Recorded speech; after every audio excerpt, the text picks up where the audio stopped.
Bonjour tout le monde! Je vais prendre 30 secondes pour m'introduire, même si vous m'avez déjà vu dans la journée. Je m'appelle Diane Bastien. J'ai une formation en physique et suite à un doctorat en génie du bâtiment. Mes études à Concordia, j'étais vraiment centrée sur l'énergie solaire. Ma thèse de doctorat, c'était sur les solariums, donc plus l'aspect énergie solaire passive. On était aussi très craqués dans le net zéro, bâtiment énergie solaire passive. Donc on a beaucoup investigué cet aspect-là, l'aspect de production énergétique. Puis après, je suis allée plus au niveau économie d'énergie. Je me suis formée à la norme allemande pour être designer Passive House. Et par la suite, je me suis intéressée à la qualité de l'environnement. Je me suis dit, bon, concevoir un bâtiment faible en énergie, un coup qu'on connaît la recette, c'est facile. Avec l'énergie solaire, des renouvelables, on peut le faire net zéro, tant mieux. Mais concevoir un bâtiment sain, c'est un peu plus complexe. C'est une recette qui demande plus de doigté.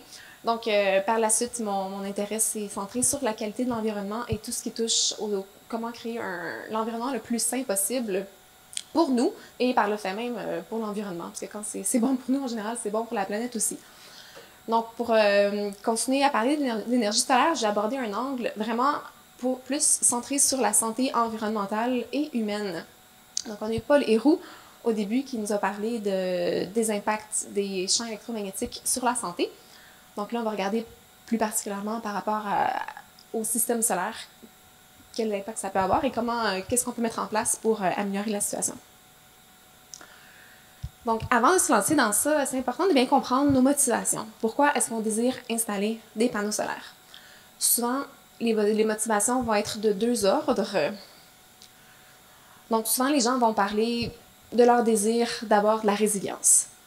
Puis, depuis 2006, que Hydro-Québec a autorisé le mesurage net, donc d'installer des panneaux sur un système résidentiel et de se connecter à Hydro-Québec. Comme ça nous évite d'avoir des batteries.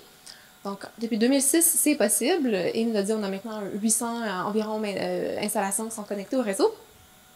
Mais ça, c'est des systèmes qui sont 100% reliés au réseau, pas de batterie, aucune autonomie. En parallèle, on a aussi des chalets, des maisons isolées qui n'ont aucune connexion au réseau, qui vont être d'habitude équipées de génératrices pour combler pour les moments les plus difficiles. Et il n'y avait pas d'entre-deux. Mais maintenant, on a des onduleurs hybrides qui amènent plus de possibilités. Donc ça, c'est une possibilité intéressante. Et puis souvent, on va parler des raisons écologiques. On a eu Maxime tantôt qui disait « Ah, moi, je trouvais déjà ça beau, les panneaux solaires. » Souvent, il va y avoir deux attitudes. Là. Soit que les gens vont aimer ou vont détester. Il y en a qui vont dire « Ah, c'est vraiment très laid. » Ou d'autres vont juste trouver ça beau parce que c'est un statement. Quand on a des panneaux solaires sur un bâtiment, c'est comme « Ouh, regardez-moi, je suis écologique. » Moi, des fois, ça me fâche un peu parce que s'ils font pas de travail sur l'enveloppe du bâtiment, à améliorer l'isolation et tout ça, c'est pas parce que tu as des panneaux solaires que tu as un bâtiment qui est vraiment écologique. Hein. Donc, ça demande un peu plus de finesse et plus de travail que ça à mettre en œuvre. Puis surtout au Québec, il faut se rappeler qu'on utilise l'hydroélectricité qui a un certain impact par rapport à la faune et l'occupation du territoire, mais au niveau des gaz à effet de serre et de la pollution, les impacts sont quand même assez faibles. Donc, est-ce que l'énergie solaire est vraiment plus écologique que l'hydroélectricité? Bon, j'ai pas la prétention d'arriver à une réponse, mais on va aborder certains éléments de question intéressants. Donc, pour parler de l'impact des panneaux solaires sur la santé humaine, il y a 3 articles que j'ai écrits dans la Maison du 21e siècle. Je vous mets les titres ici. Donc, les 2 premiers se concentrent beaucoup plus sur l'aspect de la santé. Donc, dans le premier article intitulé « Maison saine et panneaux photovoltaïques, une contradiction », point d'exclamation.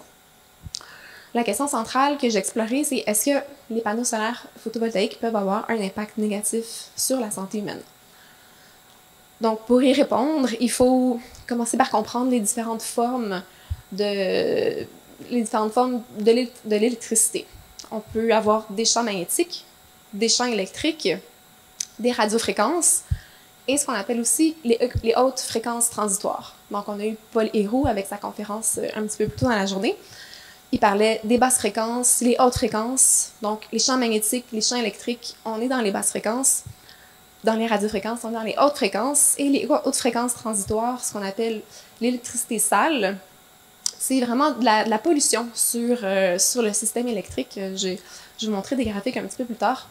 Je vais vous expliquer un peu plus ce que c'est par la suite. Donc, par rapport à l'énergie solaire, est-ce que c'est vraiment un risque supplémentaire par rapport au risque déjà posé par l'électricité dans nos foyers? Bien, ça produit de l'électricité, comme l'électricité qu'on a déjà dans nos bâtiments, qui, somme toute, nous fournit un système, qui nous fournit un bien qui est très utile à notre qualité de vie puis à nos occupations. Les champs magnétiques, typiquement, ils ne vont pas causer de problème au niveau de la santé humaine. Les champs magnétiques, typiquement, les systèmes solaires ne vont pas générer des champs magnétiques problématiques. Comme tout fil électrique, dans un bâtiment, dès qu'on a un fil électrique qui est sous tension, qui est connecté au panneau électrique, même si on n'a pas d'appareil qui est branché à la prise électrique, même si on n'a pas de consommation de courant, il y a quand même un champ électrique qui se dégage du fil. Dès qu'on a une distance d'environ 1 mètre, là, le champ électrique commence à être plus négligeable. Donc, l'électricité solaire, il faut bien comprendre que l'électricité solaire produit un panneau photovoltaïque, lui, va produire de l'électricité en courant continu. On a besoin d'un onduleur pour le transformer en circuit alternatif. Donc, c'est vraiment la qualité de... Bon, je vais revenir un petit peu plus tard. Donc, pour les champs électriques, par rapport au filage d'un système photovoltaïque, c'est vraiment... si on respecte la même distance de 1 mètre, comme pour une autre source d'électricité, on commence à être dans une zone où les champs électriques ont très peu d'impact sur la santé humaine. C'est surtout problématique dans les mini-maisons, ou pire encore, dans les roulottes ou les VR, les véhicules récréatifs. Combien de fois je vais à des installations où le système, l'équipement solaire est carrément sous le lit. Donc vraiment, il faut s'assurer de garder une certaine distance minimale, là, idéalement 1 mètre avec les équipements d'un système solaire. Par rapport aux radiofréquences, déjà si on fait partie du programme de mesurage net d'Hydro-Québec, déjà ça nous force à utiliser un compteur communicant qui lui utilise des radiofréquences pulsées envoyées rapidement, pratiquement en continu avec quelques pauses sporadiques. Et c'est pas possible d'opter pour un compteur non communicant si on est relié à Hydro-Québec. Il y a du blindage partiel qu'on peut faire pour venir améliorer un peu la situation sans empêcher la transmission de l'information. Puis, de plus en plus, Maxime nous montrait des photos, de plus en plus, les batteries, on peut aller chercher toute l'information disponible sur notre système solaire à l'aide de notre téléphone intelligent. Donc, souvent, les batteries, les onduleurs vont être équipés de technologies Wi-Fi ou Bluetooth. Ce qui a un certain attrait, je peux comprendre. C'est le fun de pouvoir voir la charge de son système. Mais en même temps, honnêtement, je trouve que dans plusieurs des cas, à part pour les geeks vraiment avérés, qui vont regarder quotidiennement la performance de leur système, la plupart des gens on n'est pas obligé de regarder l'état de notre système live en tout temps. Donc, c'est des émissions qu'on peut éviter. Si on désire l'éviter, ben là, il faut avoir un radar et puis faire attention à la sélection des batteries et de l'onduleur, voir s'ils vont pas être équipés de technologie Wi-Fi ou Bluetooth. Ensuite, par rapport aux autres fréquences transitoires, ce qu'on appelle dirty electricity, en anglais, l'électricité sale, c'est, bon, on a parlé de l'électricité en courant alternatif, c'est une onde sinusoïdale de 60 Hz. Donc, c'est une belle onde lisse, en théorie. L'électricité sale, c'est quand on a un appareil électrique qui ne va pas consommer l'onde dans sa totalité. Il va rajouter certaines fréquences. Donc, au lieu d'avoir une belle courbe lisse, on va avoir certains pics à certaines fréquences. Donc, c'est ce qu'on appelle l'électricité sale. Il y a certains appareils électriques qui en produisent. Par exemple, quand on utilise des gradateurs de lumière ou quand on a des ventilateurs à vitesse variable. Donc, il y a certains appareils dans une maison qui en produisent naturellement. Mais après, le système solaire, lui, pose quand même une problématique additionnelle qui n'est pas le panneau photovoltaïque lui-même, qui lui produit du courant continu, mais qui est vraiment lié à la qualité de l'onduleur. Donc, il y a des onduleurs de différentes qualités. Et quand même, il y a beaucoup d'onduleurs qui vont générer une onde d'une qualité très inférieure à l'onde qu'on nous reçoit d'Hydro-Québec. Donc, ce qui serait moins propre que le signal reçu par Hydro-Québec. Donc, le deuxième article plonge vraiment dans le dossier des hautes fréquences transitoires. Comment les réduire? Donc déjà, une première possibilité, c'est d'essayer de peut-être alimenter nos appareils directement en courant continu, comme ça on se passe de l'onduleur. C'est une possibilité. Pour l'éclairage, on peut très bien avoir de l'éclairage qui fonctionne en courant continu. On peut aussi alimenter un frigo ou certains électroménagers qui ont été conçus spécifiquement pour être alimentés en courant continu. Donc ça, c'est une option intéressante. C'est sûr, en termes de filage, il faut adapter, mais c'est une possibilité intéressante.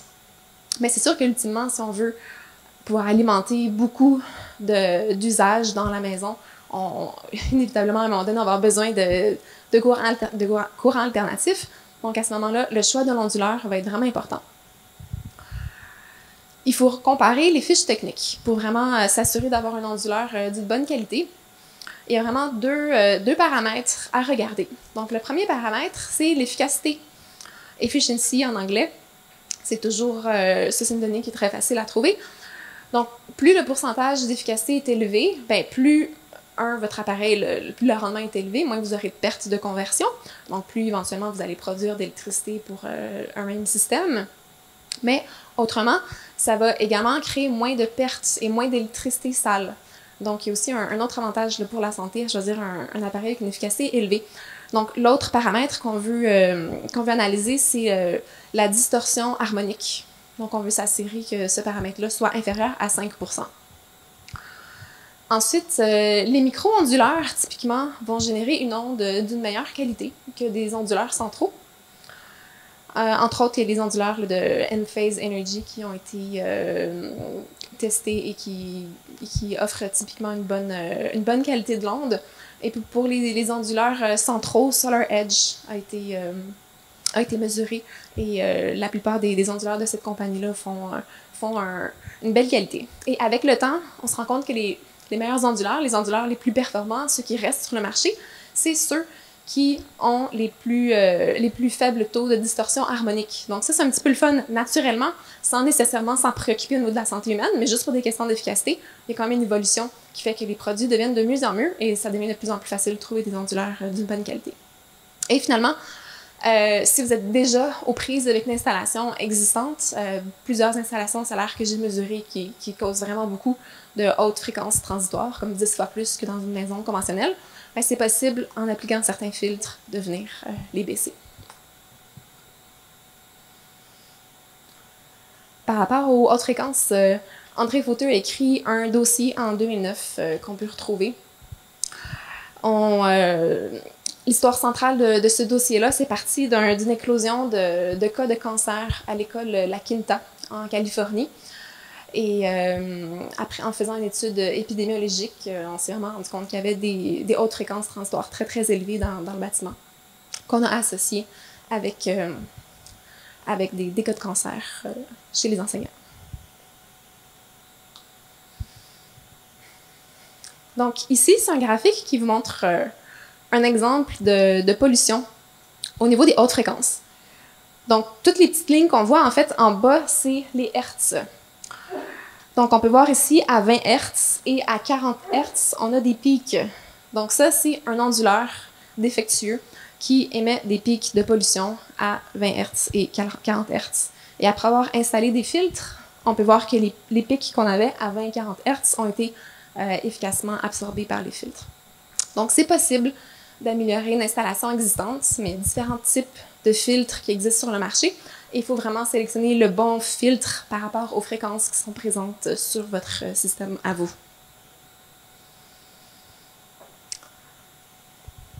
Donc, on a déjà parlé des onduleurs hybrides. Ça a vraiment été l'amener des onduleurs hybrides, ça a été un game changer sur le marché. Parce qu'avant, dans la pyramide, il y avait vraiment juste deux possibilités. Soit qu'on était 100% autonome, soit qu'on était 100% connecté au réseau. Mais depuis environ 5 ans, l'arrivée des onduleurs hybrides permet vraiment une plus belle flexibilité et nous permet à la fois d'être relié au réseau, on peut quand même avoir un système photovoltaïque d'une capacité plus importante, mais sans nécessairement avoir vraiment autant de batterie que ça. Peut-être on peut avoir juste un petit stock de batterie pour alimenter le frigo, la pompe à eau, la sump pump pour être sûr qu'en cas de panne d'énergie, on ne va pas se retrouver dans une situation très problématique. Donc ça, c'est vraiment une super belle innovation.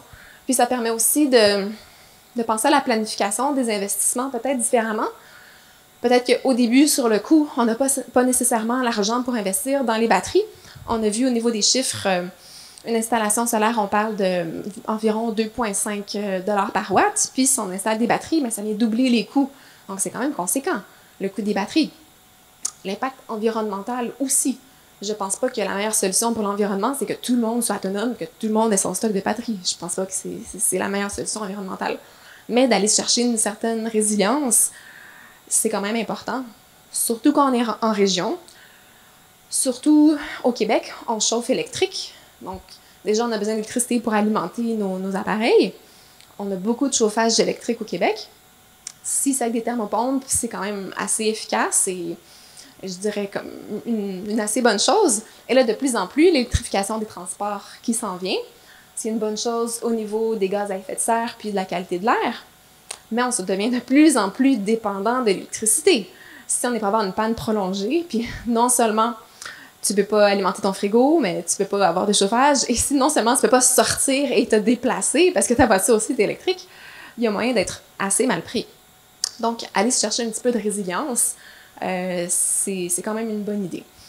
Surtout de plus en plus qu'on s'enligne vers l'électrification à différents niveaux. Par rapport aux impacts du photovoltaïque sur l'environnement, je vais seulement parler de 3 points principaux, 3 points qu'on parle souvent, qui est le conflit entre les grandes fermes solaires avec la vocation agricole. On a vu qu'au Québec, finalement, on a très peu de grandes installations solaires, mais juste en Ontario, c'est pas le cas. Avec les politiques gouvernementales qu'il y a eu, il y a beaucoup plus de grandes installations, ou en Europe aussi. Donc, il peut y avoir une certaine problématique par rapport à l'utilisation des terres. Un autre aspect qu'on parle parfois, c'est l'aspect de la toxicité par rapport aux matériaux utilisés pour produire les panneaux photovoltaïques et les batteries, qui en fin de vie peuvent devenir des déchets importants. Et finalement, on va parler un petit peu de matériaux et de la rareté des matériaux. Est-ce que certains matériaux ont risque de manquer si la demande continue d'augmenter? Donc, par rapport à l'aspect concernant les grands systèmes solaires, il y a très peu d'études comparatives qui analysent les petits systèmes intégrés au bâtiment par rapport aux grandes fermes solaires, mais il y a un article qui a été publié récemment, cette année, et les conclusions de cet article, c'était que, grosso modo, les systèmes solaires intégrés au bâtiment, les petits systèmes, avaient environ la moitié des dommages environnementaux que les systèmes les plus gros. Là, ici, c'est un graphique qui montre les émissions de gaz à effet de serre.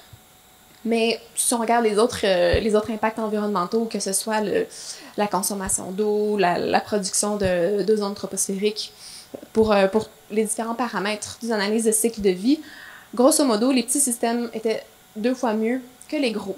Et ça, j'ai trouvé ça intéressant parce que financièrement, il y a un aspect financier qui valorise davantage les gros systèmes, mais écologiquement, ça fait vraiment du sens d'installer des panneaux solaires sur notre bâti. On a déjà vraiment beaucoup de surface disponible qu'on peut utiliser.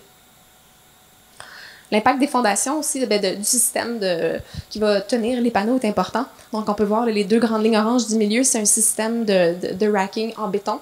Et les 2 autres lignes oranges un peu plus basses, c'est un système sur pieux. Donc le système a un grand impact. Par rapport à la toxicité, ici, on peut voir différents gaz qui sont de différents matériaux qu'on utilise de près ou qu'on peut utiliser dans la production d'un système solaire. Donc, il y a certains matériaux qui sont vraiment reliés à une technologie en particulier comme l'arsenic qui est utilisé dans les cellules solaires à base d'arsenic de gallium, mais ce n'est pas particulièrement problématique parce qu'on les utilise très peu. C'est des cellules qui sont réservées pour les applications solaires dans l'espace. Le plomb qu'on utilise pour faire les éléments de soudure, qui là est de plus en plus remplacé par le bismuth.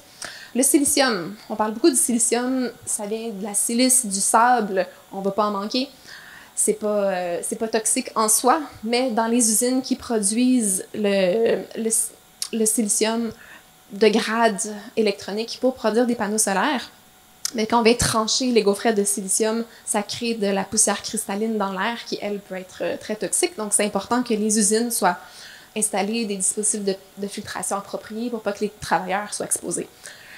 Donc, on ne va pas parler de tous ces produits toxiques-là, mais oui, il y a certains produits toxiques qui sont utilisés dans la production de la filière solaire. Il faut garder un œil là-dessus et pousser pour améliorer les pratiques.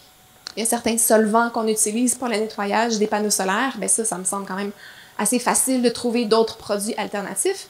Mais après, au niveau de la technologie même, des fois, il y a des remplacements qui sont plus difficiles à faire. Et donc, finalement, par rapport aux matériaux critiques, ici, c'est un graphique qui vous montre les matériaux nécessaires pour la confection de batteries au lithium. Donc, pour batteries qui sont nécessaires pour avoir un petit peu de résilience dans notre système solaire. Et le lithium, lui, a été identifié comme étant le matériau le plus critique par rapport en termes de facilité d'approvisionnement et de nombre de pays qui le produisent et de quantité disponible. Et également le cobalt, le nickel et le graphite. Par rapport à la production des panneaux photovoltaïques eux-mêmes, c'est plus l'argent qui va venir poser problème et le bismuth. L'argent qui est utilisé pour venir collecter les électrons, c'est le conducteur qui est un métaux rare.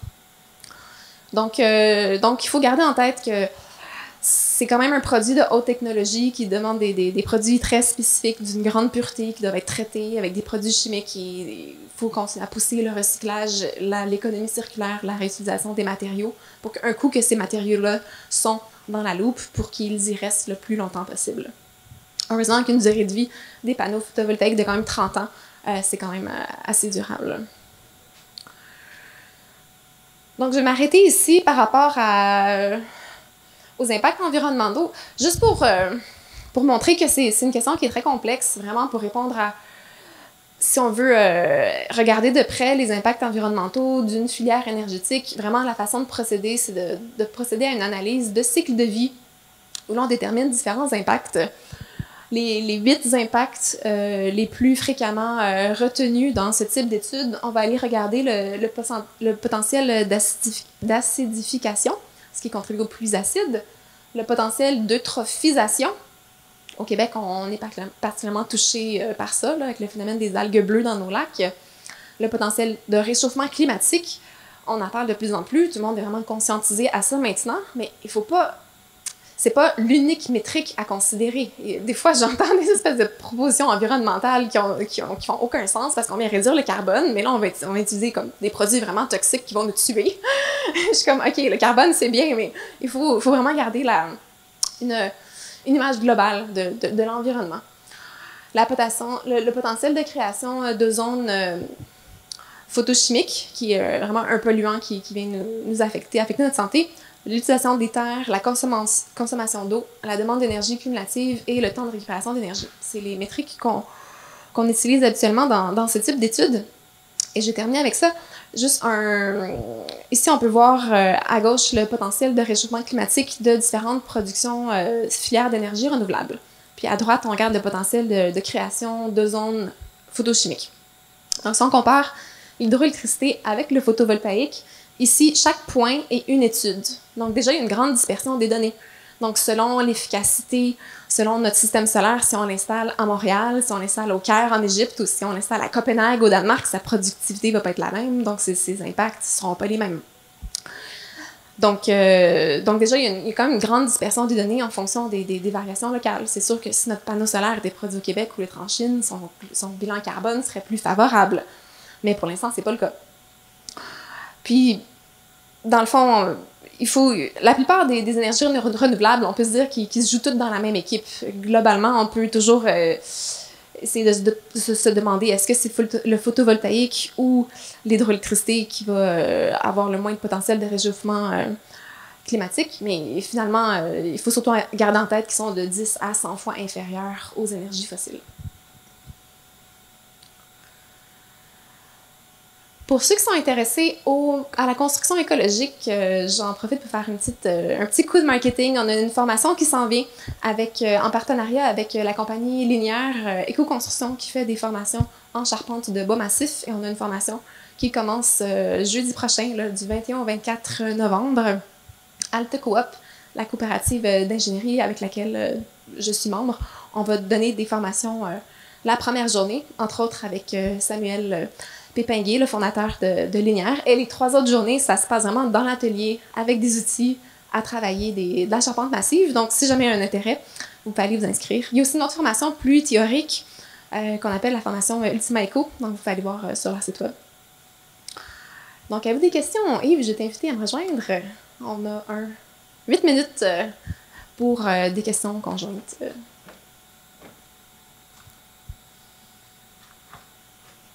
Oui, je vous invite à prendre le micro. Ça va être le fun après pour la rediffusion.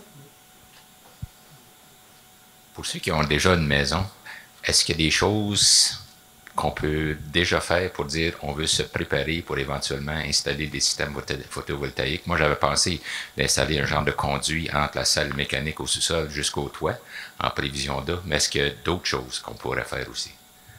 Je vous dirais que la mesure que vous énoncez, là, c'est pas mal la meilleure. Là. Quand on construit une maison, en fait, de penser à mettre un tuyau de balayeuse tout simplement en plastique qui va du toit jusqu'à la salle des machines, là, si on veut, où il y a le panneau électrique. C'est vraiment ce qui va faciliter par après le passer les fils du panneau solaire jusqu'à l'onduleur. Donc, c'est à peu près ça. Il n'y a pas vraiment d'autres mesures là à prendre parce que le système est assez simple. On a les panneaux installés sur le toit, les fils qui vont se diriger vers la salle des machines. On va avoir l'onduleur qui va être près du panneau électrique. Donc, peut-être de se réserver des espaces près du panneau électrique, puis le tuyau de balayeuse, puis ça sera suffisant. Deuxième question, est-ce que tu peux installer des panneaux solaires sur un toit qui a une faible pente comme toit 12? Une faible pente comme? Toit 12. Oui, ben je vous dirais, en fait, au niveau commercial, les modules sont installés à environ 10 degrés. Donc, la seule chose qu'on ne devrait pas faire, c'est les installer vraiment plats. Si on les installe plats, la pluie, la neige va s'accumuler puis va s'infiltrer dans le cadre du module, qui va venir dégrader l'encapsulation du module. Mais dès qu'on a une pente de 10 degrés et plus, oui, en 10 et 30 degrés, on va avoir plus d'accumulation de neige. À partir de 30 degrés et plus d'inclinaison, là, la neige va se dégager plus facilement. Donc, ça donne les gradients, mais rien n'empêche d'installer quelque chose sur un toit qui est entre 10 et 30 degrés. Merci. De rien. Si je peux peut-être rajouter rapidement, pour une maison neuve, on peut penser à l'orientation du toit pour maximiser la production solaire, puis aussi la certification Net Zero Ready, dont Philippe Falla nous a parlé ce matin, qui peut faire cette certification avec son entreprise. Les cours que vous offrez, c'est le jour, ça? Et à quel endroit? Les cours que vous avez parlé, là? La formation. Oui. Oui, c'est une formation qui dure sur 4 jours. Jeudi, vendredi, samedi, dimanche. 4 jours complets. Jeudi, vendredi, samedi et dimanche? Oui. OK. C'est à Lillet-sur-Mer. Oh, c'est loin d'ici, dans le bas du fleuve. C'est un 4 heures. Une belle route. Là. 1 heure passée Québec. Mais c'est beau, c'est vraiment beau. Ah, c'est très beau, je suis déjà allé. Mais pour manger, il faut plutôt aller à Saint-Jean-Port-Joli parce qu'il n'y a pas grand-chose. Et vous donnez ça, excusez, c'est seulement 4 jours? Alors, vous faites ça périodiquement, j'imagine, à tous les mois? Ou C'est vraiment, ces formations-là sont vraiment organisées par Linéaire Éco-Construction. Ça, c'est la formation en charpenterie traditionnelle. Ça fait une dizaine d'années qu'il l'offre. Il l'offre peut-être 4 fois par année. 4-5 fois par année. Oui, si jamais cette date-là, c'est un peu trop serré pour votre agenda, on va, début janvier ou février, il va en avoir une autre. Oui. OK, alors on va retrouver ça sur ce site-là? Oui. Linéaire Éco-Construction, il y a un cours vidéo d'environ 2 minutes qui donne un bon aperçu. 2 minutes, c'est intéressant ça. Merci beaucoup. Ouais. Ça fait plaisir. Merci à vous. Est-ce qu'il y a d'autres questions? Est-ce qu'on a le temps d'avoir d'autres questions? Voyons voir. Ah, on a encore 2 minutes, oui. Merci beaucoup à vous deux pour ces 2 excellentes présentations. Alors, j'ai une question pour vous, Yves. Quel est le potentiel des panneaux solaires qu'on peut installer sur des clôtures et qui seraient bifaciaux? J'aimerais savoir, par rapport au toit, quelle serait la différence? Okay. Bien, oui, mais ce que je vous ai montré, en général, c'est des modules monofaces, c'est-à-dire qu'ils absorbent du front. Mais il y a maintenant, depuis quelques années, une technologie sur le marché où la face arrière est transparente. Ce qui fait que si on l'installe sur un champ, on peut absorber à la fois du soleil incident, mais aussi absorber l'énergie qui est réfléchie par la neige par la face arrière.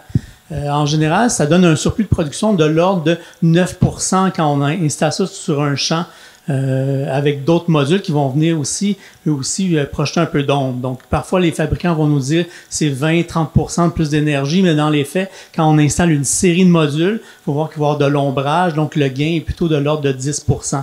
C'est sûr qu'un module biface, on n'installera pas ça sur un toit de maison inclinée parce qu'il n'y a pas d'avantage.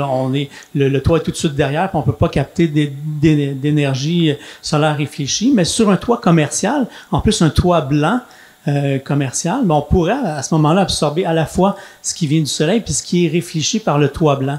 Donc, on aurait un surplus de production d'environ 10%. Maintenant, si on l'installe à la verticale, par exemple une clôture, là, il faut voir que l'orientation verticale, le potentiel solaire n'est pas le même. Parce que idéalement, on se mettrait à la latitude du lieu. Donc, à Montréal, c'est à 45 degrés d'inclinaison. On peut avoir une certaine flexibilité. Là, plus ou moins 15 degrés, on va conserver 90% du potentiel solaire maximal. Mais si on l'installe à la verticale, on part avec un potentiel solaire environ équivalent à 80% du potentiel solaire maximal. Maintenant, le fait qu'on puisse absorber de la face arrière va nous rajouter un 9% encore à ça. Donc, ça donne l'ordre de grandeur, là. Un système installé à la verticale va être plus performant en hiver parce que le soleil est plus bas à l'horizon, donc on est mieux positionné pour capter le rayonnement d'hiver. Mais en été, le soleil est plus élevé en horizon, donc on va capter moins d'énergie en été. On risque d'avoir un bilan plus constant au cours de l'année. Il y a plus d'ensoleillement l'été, donc ça va compenser pour l'orientation suboptimale, alors qu'en hiver, on a moins d'ensoleillement, mais on va être orienté de façon plus optimale. Donc, je ne sais pas si ça répond à peu près. Excellent. Peut-être juste une dernière question par rapport à ça. Parce que dans certains cas, il y a des arbres caducs l'hiver qui peuvent diminuer la performance des panneaux.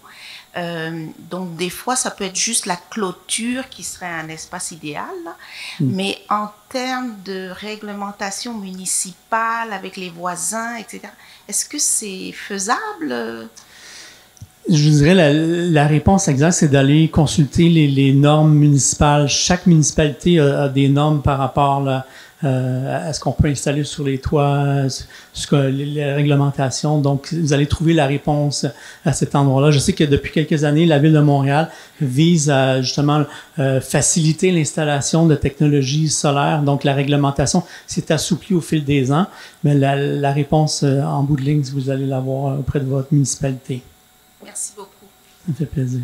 Je vais me permettre, oui? Je vais me permettre de prendre une anecdote en guise de conclusion, sans trop prendre le temps sur le conférencier qui s'en vient, c'est-à-dire M. Lavigueur.